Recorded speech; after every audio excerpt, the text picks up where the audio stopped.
जय हिंद दोस्तों, स्वागत है आप सबका आपके अपने YouTube channel Gurukul institute RS में। साथियों, प्रत्येक दिन की तरह आज की टॉप लेटेस्ट करंट अफेयर्स की जानकारी आपको आज के इस वीडियो के माध्यम से मिल रही है। दोस्तों, वीडियो को स्किप के बिना पूरा अंत तक देखिएगा ताकि आने वाली तमाम प्रतियोगिता परीक्षा में आपको इसका पूरा फायदा मिल सके।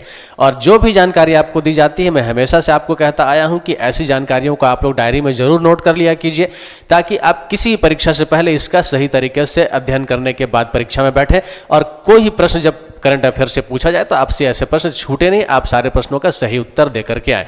दोस्तों, आज दिसंबर की 31 तारीख भी है, मतलब साल का अंतिम दिन भी है।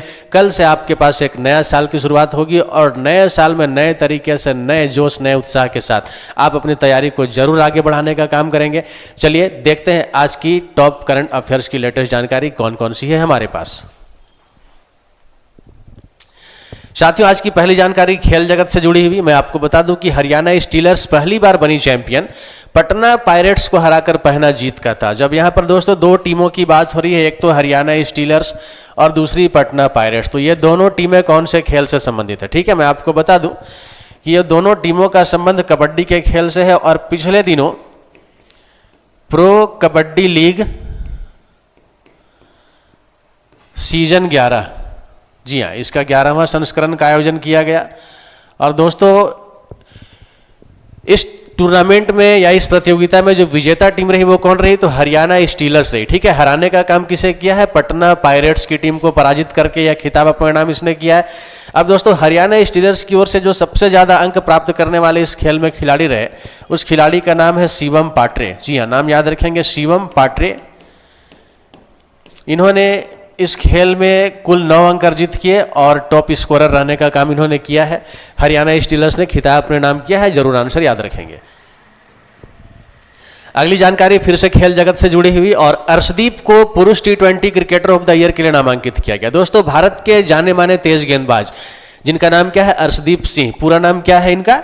अर्शदीप सिंह। जी हाँ, इन्हें ICC T20 cricketer of the year पुरस्कार के लिए नामित किया गया है। और अब दोस्तों, चूंकि बात ICC की हो रही है, इंटरनेशनल क्रिकेट काउंसिल की हो रही है, तो ICC के वर्तमान में चेयरमैन कौन है? ICC के अध्यक्ष कौन है? तो दोस्तों, ICC के अध्यक्ष का नाम है जय शाह। नाम जरूर याद रखेंगे। ICC के अध्यक्ष का नाम क्या है? जय शाह। कहां से संबंध रखते हैं? भारत से संबंध रखते हैं। चलिए अगला प्रश्न, और अगला प्रश्न फिर से खेल जगत से ही जुड़ा हुआ। अगला प्रश्न है, किंग कप इंटरनेशनल में तीसरे स्थान पर रहे भारत के लक्ष्य सेन। जी हाँ, अब यहाँ पर किंग कप इंटरनेशनल की बात हो रही है, तो इस खेल का या फिर इस प्रतियोगिता का संबंध किस खेल से है? तो दोस्तों, मैं आपको बता दूं कि ये जो टूर्नामेंट है, इस टूर्नामेंट का संबंध साथियों बैडमिंटन से है। किस चीज से है? बैडमिंटन से है। मतलब यहाँ पर जो लक्ष्य सेन है, अगर किसी एग्जाम में आपसे पूछा जाता है कि लक्ष्य सेन का संबंध किस खेल से है, तो साथियों आपका आंसर क्या हो जाएगा? बैडमिंटन। लक्ष्य सेन भारत के जाने माने बैडमिंटन के खिलाड़ी, ठीक है, और इन्होंने किंग कप इंटरनेशनल में तीसरा स्थान हासिल किया है। दोस्तों, मैं आपको बता दूं कि किंग कप इंटरनेशनल में लक्ष्य सेन ने, ठीक है, फ्रांस के प्लेयर है, फ्रांस के प्लेयर है जिनका नाम है एलेक्स लैनियर। क्या नाम है? Alex Lanier. और इन्हें पराजित करने के बाद लक्ष्य सेन ने तीसरा प्लेस जो है वो हासिल किया है, तीसरा पोजीशन हासिल किया है। चलिए आगे बढ़ते हैं और नेक्स्ट जानकारी है, कोनेरू हम्पी ने ऐतिहासिक महिला रैपिड शतरंज विश्व खिताब जीता। साथियों, अब यहाँ पर भारत की जानी मानी शतरंज की खिलाड़ी है ये कोनेरू हम्पी। कोनेरू हम्पी का संबंध किस खेल से है? तो शतरंज के खेल से है। दोस्तों, पिछले दिनों जो महिला रैपिड शतरंज विश्व प्रतियोगिता का आयोजन किया गया, इस प्रतियोगिता में कोनेरू हम्पी ने यह खिताब अपने नाम किया। और कोनेरू हम्पी ने हराने का काम किसे किया है? तो मैं आपको बता दूं कि इंडोनेशिया की जो शतरंज की खिलाड़ी है उनका नाम है आयरीन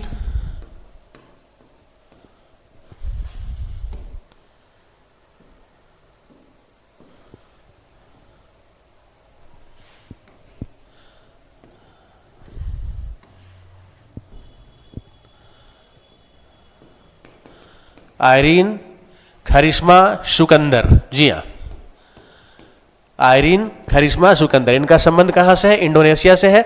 और कोनेरू हम्पी ने आयरीन खरिश्मा सुकंदर को पराजित कर, है ना, महिला रैपिड शतरंज विश्व खिताब जो है अपने नाम किया है। और यह जो खिताब है कोनेरू हम्पी ने ऐसा कितनी बार यह कारनामा किया? ऐसा दूसरी बार यह कारनामा किया है। ठीक है, तो कोनेरू हम्पी यह प्रतियोगिता जीतने वाली, ऐसे कह सकते हैं दूसरी बार जीतने वाली यह खिलाड़ी है। चलिए आगे बढ़ते हैं और अगली जानकारी मैं आपको बता दूं।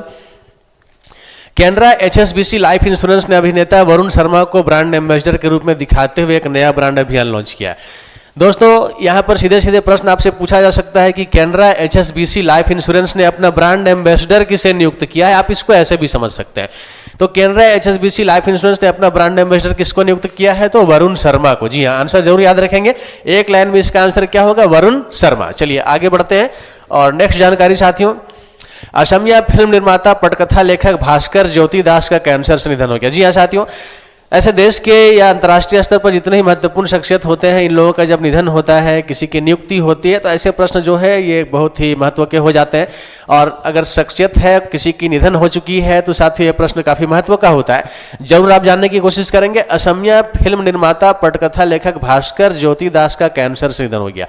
दोस्तों ये जो भास्कर ज्योति दास है, ठीक है ना, 51 वर्ष की उम्र में इनका निधन हुआ है। और ये असम के, ठीक है, असम भाषा के जो फिल्म बनती है उसमें निर्माता, पटकथा और लेखक के रूप में इन्होंने कार्य किया। ठीक है, 51 वर्ष की अवस्था में इनका पिछले दिनों निधन हो गया। अगर किसी एग्जाम में आपसे प्रश्न पूछा जाता है कि हाल ही में भास्कर ज्योति दास का निधन हो गया, उनका संबंध किस क्षेत्र से था, तो दोस्तों आप इसका आंसर क्या करेंगे? फिल्म के क्षेत्र से। ठीक है ना, चलिए आगे बढ़ते हैं दोस्तों।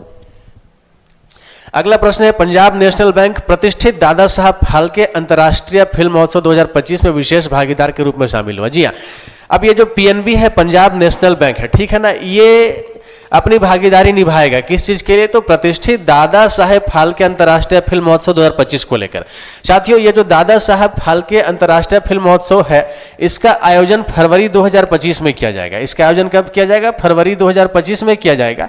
और इस आयोजन में अग्रणी भूमिका कौन निभा रहा है? भागीदार के रूप में कौन है? पंजाब नेशनल बैंक है। ठीक है ना, जरूर याद रखेंगे, पंजाब नेशनल बैंक। चलिए आगे बढ़ते हैं साथियों। डॉक्टर संदीप शाह NABL के अध्यक्ष नियुक्त किया गया। अब दोस्तों डॉक्टर संदीप शाह को NABL का अध्यक्ष नियुक्त किया गया है। अब ये NABL क्या होता है, मैं आपको इसका फुल फॉर्म बताता हूं साथियों। NABL में इसका जो फुल फॉर्म होगा, नेशनल एक्रेडिटेशन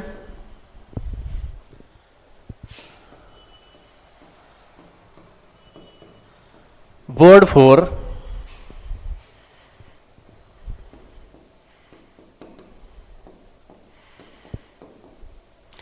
कैलिब्रेशन लेबोरेटरीज। जी हाँ, national accreditation board for calibration laboratories का अध्यक्ष किसे बनाया गया है? तो संदीप शाह को बनाया गया। आगे के प्रश्न में इसके बारे में और भी जानकारी आपको दूंगा। चलिए साथियों आगे बढ़ते हैं। और अब ये जो आप देख रहे हैं बिल्कुल प्रश्न के रूप में आपको दिखाई पड़ रहा होगा, 4 ऑप्शन भी आपको नीचे दिए गए हैं, आपको सही उत्तर की इसमें सिलेक्शन जो है वो करनी होती है। ठीक है ना, अब सवाल है, प्रो कबड्डी लीग सीजन 11 के फाइनल में हरियाणा स्टीलर्स की पटना पायरेट्स पर हुई जीत में शीर्ष स्कोरर कौन था? जी हाँ, अभी थोड़ी देर पहले मैंने आपको इसकी जानकारी दी थी। तो जीतने वाली टीम का भी नाम आपको मैंने बताया, हारने वाली टीम का भी नाम मैंने आपको बताया, और टॉप स्कोरर वाले खिलाड़ी का भी नाम मैंने आपको बताया। तो साथियों इस प्रश्न का सही उत्तर कौन सा है? Option number C, Shivam Patre. जी हाँ, option number C, Shivam Patre इसका सही उत्तर होगा। अगला प्रश्न है, 2024 में अपने असाधारण प्रदर्शन के लिए ICC पुरुष T20 cricketer of the year पुरस्कार के लिए किस भारतीय क्रिकेटर को नामांकित किया गया है? जी हाँ दोस्तों, अब बात हो रही है किसकी? ICC पुरुष T20 cricketer of the year पुरस्कार की। ठीक है ना, तो इसका सही उत्तर कौन सा होगा? अभी मैंने आपको जानकारी दी थी, और इसका सही उत्तर कौन सा है? Option D, Arshdeep Singh. जी हाँ, ऑप्शन डी, अर्शदीप सिंह, भारत के जाने माने तेज गेंदबाज। नेक्स्ट है, king cup international badminton open 2024 में कांस्य पदक जीतने के लक्ष्य सेन ने किसको हराया? साथियों जो मैंने आपको इससे पहले बताया था कि तीसरा स्थान लक्ष्य सेन ने प्राप्त किया है, तो तीसरा स्थान का मतलब होता है क्या? कांस्य पदक जीतना। जी हाँ दोस्तों, पहले स्थान पर जो खिलाड़ी होगा उसे स्वर्ण पदक मिलेगा, दूसरे स्थान वाले को रजत पदक, और तीसरे स्थान वाले को क्या मिलेगा? कांस्य पदक। तो इस प्रतियोगिता में कांस्य पदक जीतने का काम किसने किया है? लक्ष्य सेन ने किया है। एक नई जानकारी आपको यहां से मैं दे रहा हूं, और आगे मैं आपको बता दूं कि इस प्रश्न का सही उत्तर कौन सा है। तो इस प्रश्न के उत्तर के बारे में मैंने पिछले स्लाइड में चर्चा की थी। इसका सही उत्तर ऑप्शन सी है। सही उत्तर क्या है? Alex Lanier. क्या है? Alex Lanier. दोस्तों अगला प्रश्न, कोनेरू हम्पी ने अपना दूसरा महिला विश्व रैपिड शतरंज चैंपियनशिप खिताब जीतने के लिए किसे हराया? जी हाँ, अब किसे हराया है मैंने आपको बताया था, आयरीन कारिश्मा सिकंदर। ऐसे आयरीन कारिश्मा सिकंदर, इसे इंग्लिश में इसका राइट प्रोनाउंसिएशन जो है आयरीन कारिश्मा सिकंदर ये होगा। तो इस प्रश्न का सही उत्तर कौन सा है? Option number D. ठीक है ना। चलिए आगे बढ़ा जाए। अगली जानकारी है, कैनरा HSBC लाइफ इंश्योरेंस के नए ब्रांड अभियान में किस अभिनेता ने अभिनय किया है? यानी थोड़ी देर पहले मैंने आपको बताया था, कैनरा HSBC लाइफ इंश्योरेंस के नए ब्रांड एम्बेसडर के रूप में किसे नियुक्त किया गया? तो दोस्तों इसका सही उत्तर कौन सा है? Option D, Varun Sharma. इसकी जानकारी आपको दी गई है। नेक्स्ट है, दादा साहब फाल्के अंतर्राष्ट्रीय फिल्म महोत्सव पुरस्कार 2025 के लिए विशेष भागीदार के रूप में किसे घोषित किया गया है? दोस्तों इसका सही उत्तर option B, Punjab national bank. आपको पता है Punjab national bank. Next question, cancer से जूझने के बाद 51 वर्ष की आयु में कौन से असमिया फिल्म निर्माता का निधन हो गया? तो दोस्तों इसका सही उत्तर कौन सा है? अभी मैंने आपको जानकारी दी थी। ऑप्शन सी, भास्कर ज्योति दास। ऑप्शन नंबर सी आपका सही उत्तर है, भास्कर ज्योति दास। अगला प्रश्न है, राष्ट्रीय परीक्षण और प्रमाणन प्रयोगशालाओं के लिए राष्ट्रीय प्रत्यायन बोर्ड यानी NABL ने किसे अपना नया अध्यक्ष नियुक्त किया है?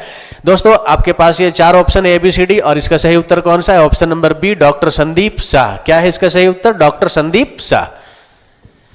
और नेक्स्ट प्रश्न, अगला स्लाइड आप लोगों के लिए आज का प्रश्न के रूप में। जी हाँ, यहां पर आप देख सकते हैं प्रश्न क्या है, देश का पहला डिजिटल म्यूजियम किस राज्य में अवस्थित है? जी हाँ, देश का पहला डिजिटल म्यूजियम किस राज्य में अवस्थित है?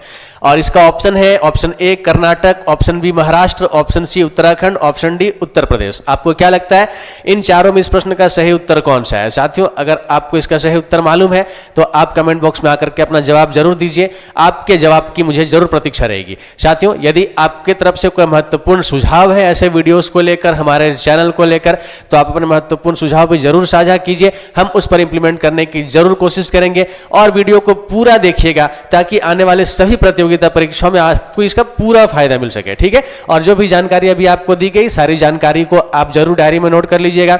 साथियों बिल्कुल नए सिरे से अपनी तैयारी को आगे बढ़ाते रहिए, जितना हो सके परिश्रम कीजिए। आने वाला दिन आपका होगा, आने वाली सफलता आपकी होगी। आने वाला जो भी लक्ष्य आप बनाकर चलें अपने जीवन के लिए, वो सारे के सारे लक्ष्य आने वाले समय में आपको प्राप्त हो जाएंगे। साथियों आप सभी को ढेरों शुभकामनाओं के साथ जय हिंद, जय भारत।